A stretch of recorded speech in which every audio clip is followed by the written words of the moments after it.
પાટણ જિલ્લાના રાધનપુર ખાતે હિન્દુ હિત રક્ષક સમિતિ દ્વારા રાષ્ટ્રપતિને આવેદનપત્ર મોકલ્યું.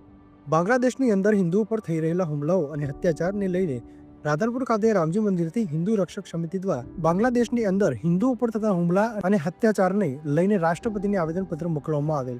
એક રેલી યોજી બાંગ્લાદેશની અંદર હિન્દુ ઉપર થતા અત્યાચાર અને હુમલાઓને લઈને યોગ્ય કાર્યવાહી કરવા માંગણી સાથે સાધુ સંતોની ઉપસ્થિતિમાં હિન્દુ હિત રક્ષક સમિતિ દ્વારા રાધનપુર ખાતે એક રેલી કાઢી આવેદનપત્ર આપવામાં આવ્યું હતું. મોટી સંખ્યામાં હિન્દુ સમાજના લોકો અને સાધુ સંતો જોડાયા હતા. બાંગ્લાદેશની અંદર થતા હિન્દુ ઉપર હુમલા અને અત્યાચારોને રોકવા માટે યોગ્ય કાર્યવાહી કરવા માંગણી સાથે એક રેલી યોજી આવેદનપત્ર મોકલવામાં આવ્યું હતું. બ્યુરો રિપોર્ટ, સમય સંદેશ ન્યૂઝ, ગુજરાતી. જય શરમ.